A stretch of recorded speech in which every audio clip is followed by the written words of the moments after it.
What I started with was, said culture, especially in a founder-led company, sometimes it's a very implicit.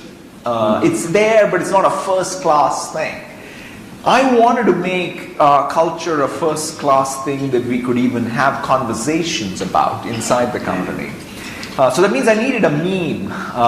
And so I said, okay, we want to have a learning culture. But learning culture, everyone wants a learning culture. So I was inspired by some of the work that Carol Dweck at Stanford had done. And I read this book called Mindset a few years before I became CEO, more in the context of the education of my girls. And my wife would introduce me to it, and it is a life-changing book for me in many ways. But she talks about this very simple concept. If you take two students in school, one of them has a lot of innate capability, but is a know-it-all. Mm-hmm. And the other one has less innate capability, but is a learn-it-all. We know how that story ends. The learn-it-all ultimately does better than the know-it-all. So I said, wow, that growth mindset, as she calls it, is a great metaphor.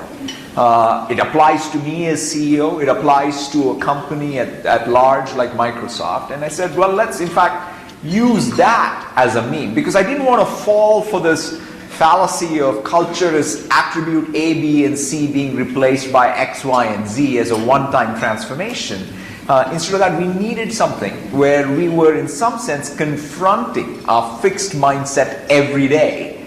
And so we picked that, and quite frankly, I was not sure, because Microsoft's got pretty hardcore, analytical, mostly engineering. Mm-hmm. I didn't know, and I've grown up in that culture. And even though I was thinking these thoughts, there was in the back of my mind a little bit of like, wow, will this get completely rejected as to what is this guy saying?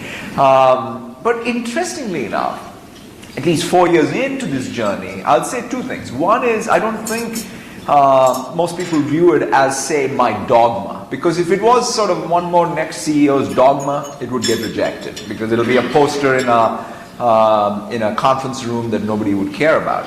For some reason, or for very palpable reasons, it appeals to people. Because this growth mindset, or confronting one's fixed mindset, is not just about Microsoft, it's about us as humans pushing ourselves to be better partners, better parents, better colleagues, better leaders. And it integrates the complete self. And you're not doing it for Microsoft, you're doing it for yourself. So I think leaving it enough room even, so that people could bring their own personality, passion, and pace to it has been very, very helpful. But we'll never be done. The other thing that I'm very, very careful is social engineering in Office 365 inboxes. So the operational security posture of partners you work with and compare it to your own capability will give you a very obvious answer that there are some no regret moves that people can make here by moving to people who have more of that operational security posture for some of the core services. So that's, I think, a way to think about it. Like, who has got the responsibility to secure products? Who can help me with my operational security getting better? How do I move as quickly as possible my data estate, my infrastructure estate, and so on? And that's what a lot of, in fact, our growth, interestingly enough, if you take even some of the recent challenges, which are on the hardware, passion and pace to it has been very, very helpful. But we'll never be done. The other thing that I'm very, very careful is, one, that it's not viewed as dogma from me, and two, it's not viewed as some destination reached. If anything, you frame it as a continuous process of renewal, and then that you'll never done.